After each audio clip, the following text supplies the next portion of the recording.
السلام عليكم ورحمة الله وبركاته. أهلا بحضراتكم وفيديو جديد في قناتكم ملعب الزمالك. فيديو مهم جدا لكل جمهور نادي الزمالك اللي حابب يعرف ايه اللي بيحصل داخل نادي الزمالك. الزمالك عنده أزمات مالية، لاعب الزمالك مهدد بالحبس، الزمالك ينسحب من بطولة أفريقيا بنتائج، ومشكلة المستحقات المتأخرة عند اللاعبين، وفي لاعيبة كتيرة جدا من نادي الزمالك بتهدد بالشكوى للفيفا بسبب المستحقات المتأخرة. أنا مش ببالغ، نادي الزمالك بيقفل حرفيا، نادي الزمالك بيعلن إفلاسه، رحيل مجلس إدارة نادي الزمالك وتجميد النشاط الرياضي. نيجي لأول حاجة مهمة جدا عشان ما نحرقش بنزين في الفاضي لجمهور نادي الزمالك اللي حابب يعرف ايه اللي بيحصل. نادي الزمالك نادي كبير، وعيب اللي بيحصل مع نادي الزمالك، عيب تاني اللي بيحصل مع نادي الزمالك. نادي الزمالك بيتعرض لإهانة شديدة جدا ان هو مش عارف يدفع مستحقات.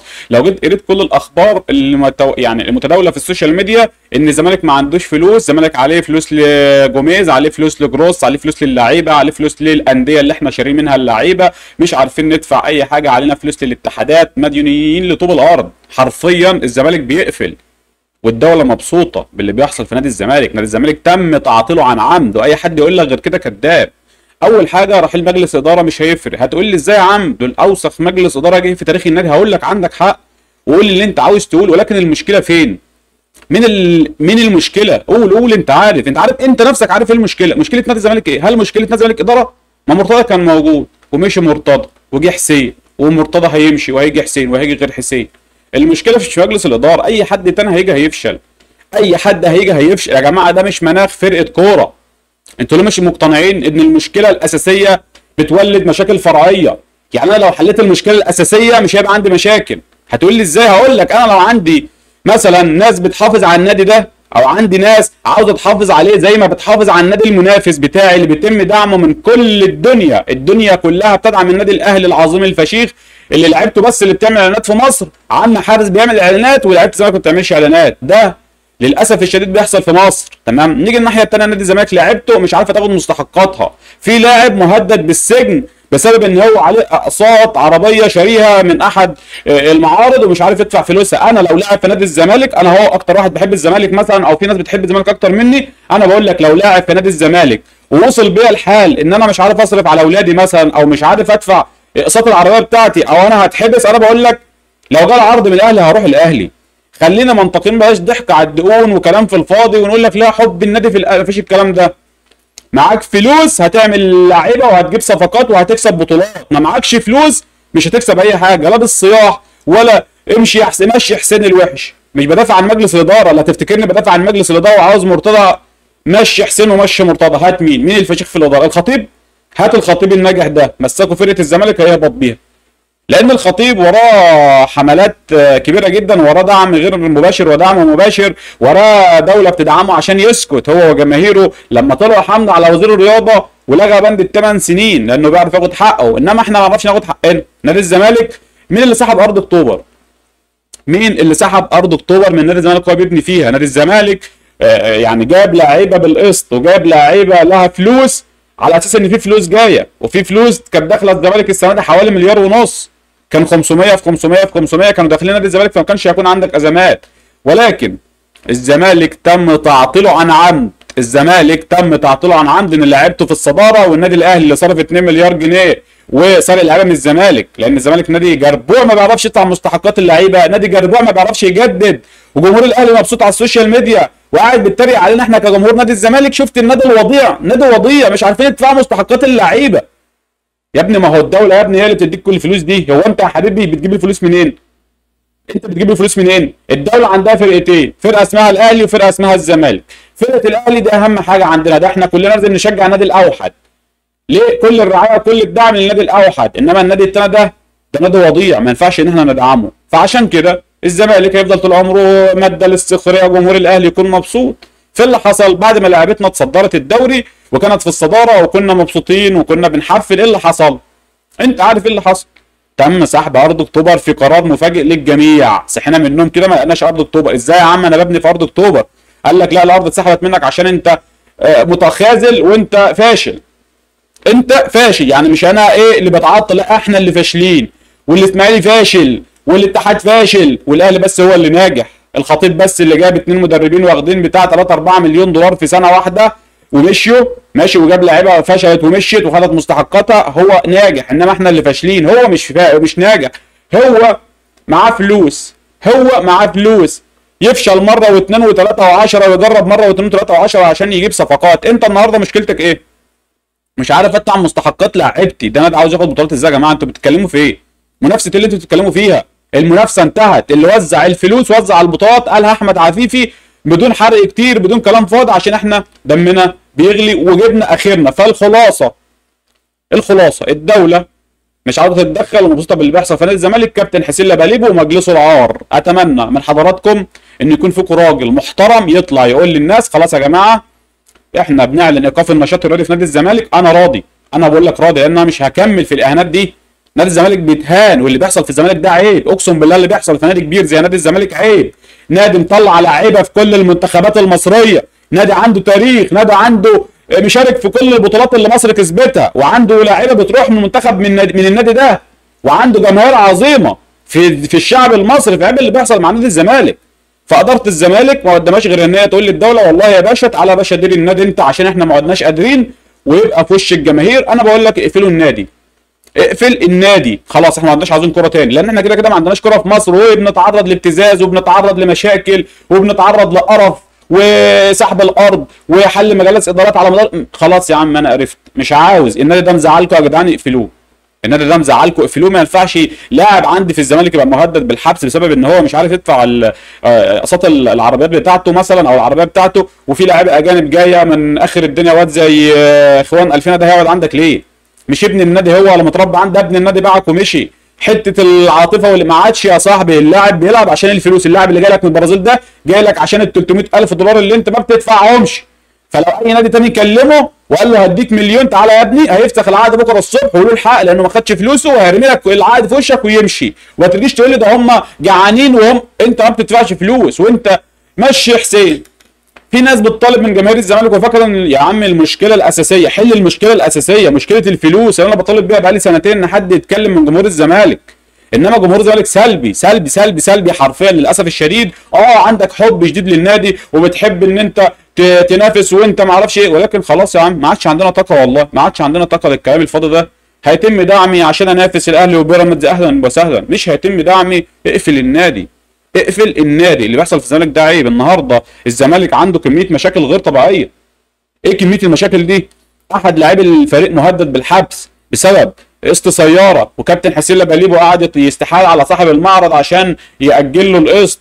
ماشي، هتقول لي دول رجال. يا عم انا مش عاوز ابقى تحت رحمه رجال الاعمال. مش عاوز ممدوح عباس يدفع لي، ولا عاوز حسين لبيب يدفع، مش عاوز حد يدفع لي.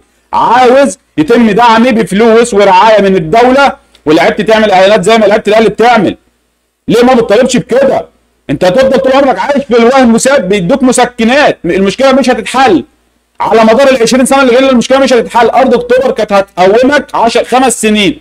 انت فاكر ان ارض اكتوبر دي جنه مثلا؟ ارض اكتوبر هتعيشك 5 سنين مبسوط، وبعد الفلوس ما تخلص بتاعت ارض اكتوبر هترجع تاني تشحت، وترجع تاني عندك ازمات ماليه، وترجع تاني عندك ايقافات قيد. النهارده الزمالك مهدد بايقاف القيد. الفرقه البرتغاليه بتاعت شيكو بنزا ما خدتش فلوسها، فرقه اخوان 2000 ما خدتش فلوسها، علينا فلوس لابراهيم نضاي، علينا فلوس لسامسون، خلصنا سامسون تقريبا، علينا فلوس لميشيلاك، علينا فلوس لما اعرفش مين من طوب الارض.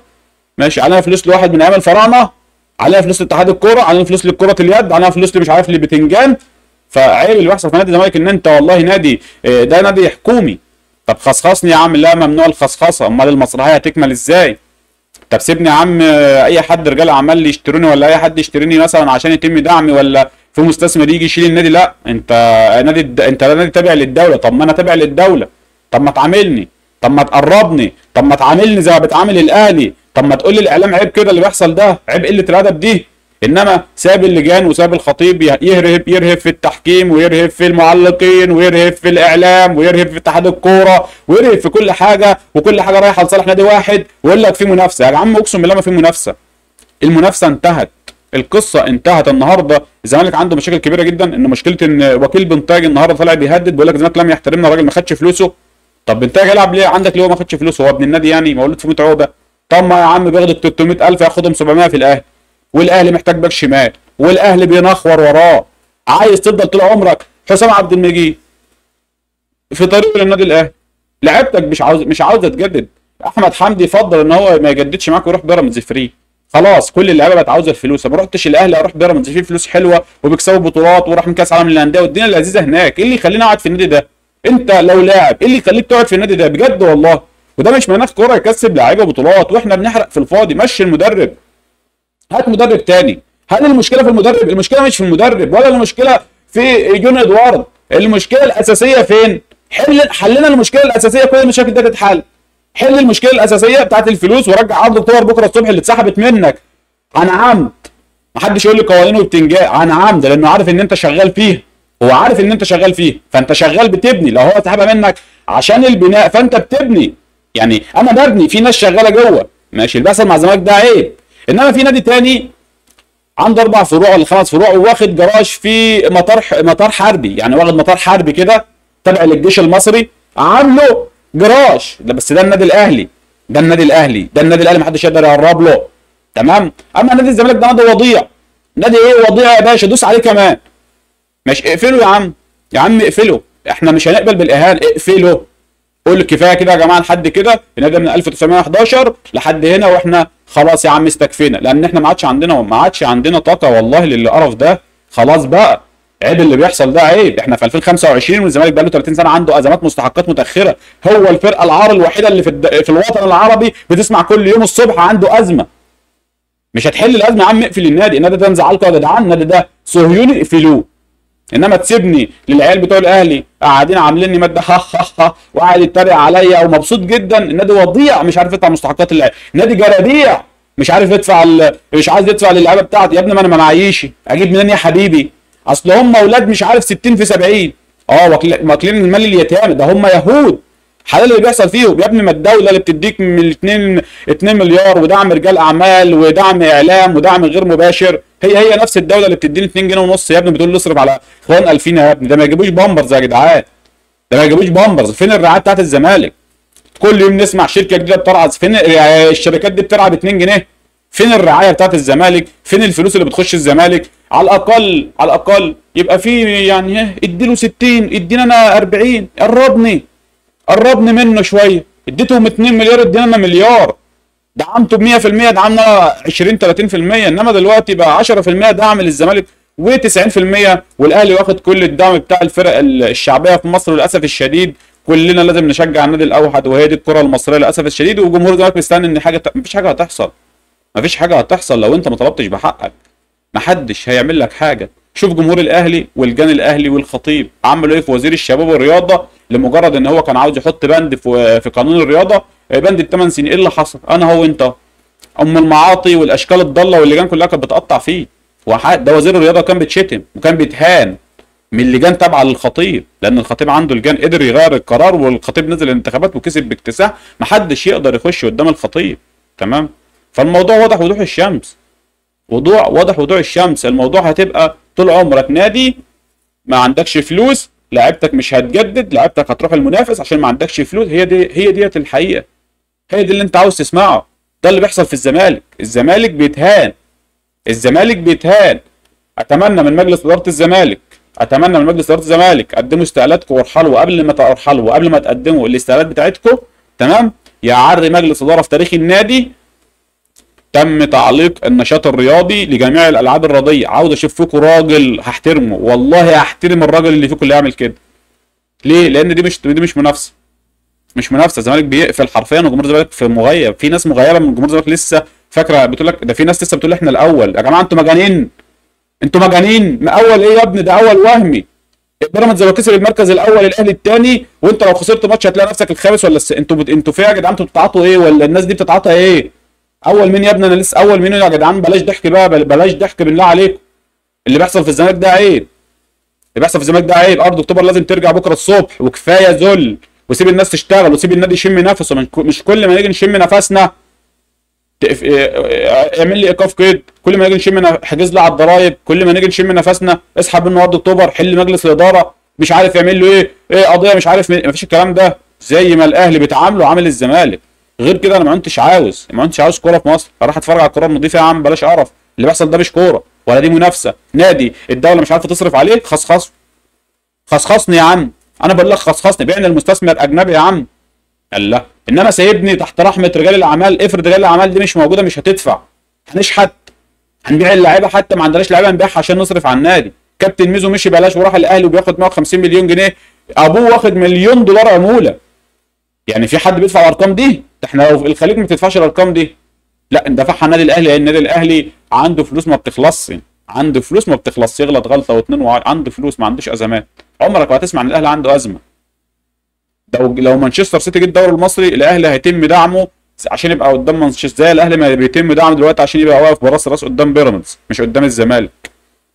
ونتمنى ان شاء الله يا رب كل التوفيق للزمالك والمشكله تتحل، ولكن المشكله مش هتتحل غير لما جمهور الزمالك كله يتكلم ارض اكتوبر. وارض اكتوبر مش هي بس، لازم تطالب بحقك في الرعايه، وتطالب بحقك في الاعلانات، وتطالب بحقك في كل شيء. ما عملتش كده يا صاحبي يبقى ما تتكلمش، يبقى لهم حق ان هم يدوسوا عليك اكتر، لانك انت جمهور سلبي. انت جمهور سلبي، وانا بقول لك انت جمهور سلبي. اعمل بلوك للقناه مش فارقه معايا، انت جمهور زمالك سلبي. اتفرج على جمهور الاهلي، روح اتفرج على جمهور الاهلي. جمهور الاهلي بيعمل ايه النهارده؟ انت زعلان من الهستيري وزعلان من العيال اللي بتعمل زي الهستيري وبتلبس تيشيرت زي ما بتطلع تقلل منه؟ طب ما لهم حق يا ابني ان هم يعملوا كده. ليه لهم حق؟ يعني ليه انت بتقول لهم هم بيعملوا كده ليه؟ شوف جمهور الاهلي بيعمل معاهم ايه. جمهور الاهلي بيدعمهم ازاي، اشتراكات ولايكات وبيخليهم قناتهم تطير. فريتش هيطلع يعرض للاهلي طبعا. ده في ناس كتيره جدا زي كابتن حماد عبد اللطيف عمل زيهم، خد الطريق الاسهل. هو الطريق صعب ليه يا جماعه؟ انتوا ليه فاكرين ان احنا ما نقدرش نعمل زي العيال دي؟ ما نعمل بكره الصبح زيهم، الطريق سهل جدا، كنت ممكن اخده، ولكن ما بحبش الطريق السهل. الطريق السهل هطلع اعرض للاهلي والبس شيرت الزمالك واقلل من الزمالك. بكره الصبح هتلاقي القناه دي 100,000 وهتلاقي عندي ريتش في القناه دي. انما القناه ريتش عمره ما فرق معايا. وجمهور الزمالك زعلان من الهستيري وزعلان من العيال اللي زي الهستيري اللي بتطلع تقلل من... طب ما هم لهم حق. انت دعمت حد؟ انت دعمت حد من جمهور الزمالك؟ دعمت حد من اللي بينحر في صوته عشان نادي الزمالك؟ ولا اي حاجه، ولا بتشير ولا بتتكلم. جمهور سلبي حرفيا، وبيستني الدوله تعمل لك ايه لما الدوله لاقياك ساكت. طب ما هتديك على دماغك يا باشا. اقفل النادي. انا بقول لك اقفل النادي، اللي بيحصل في الزمالك ده عيب. النادي كبير يبقى بالشكل ده كل يوم عنده ازمه وتقول لي إيه؟ انتوا فشل. احنا فاشلين يا عم. هات لنا يا عم الدوله، انت الاداره الناجحه اللي هتيجي تنجح النادي. مفيش اداره ناجحه، مفيش حد هينجح بدون فلوس. مين افشخ اداري انت تعرفه في التاريخ؟ مين؟ هات اي واحد انت شايفه فشيخ في الاداره مسكوا الزمالك بالوضع الحالي، هيفشل وهيتشتم بعد شهر ولا اتنين، لان الفلوس بتحل مشاكل كتيره جدا. الفلوس بتحل مشاكل، الفلوس مش هتخلي عندك ازمات. انت النهارده لو عندك فلوس هتسمع بقصه الازمات اللي هي الماليه والمستحقات المتاخره مش هتسمع. فالفلوس هي الحل. الفلوس الزمالك لازم يتم دعمه. والله انت دعمته، هات لي بقى راجل بتاع كمونه انا كمان، عشان كده عيب اللي بيحصل في الزمالك. اشوفكم على خير، سلام.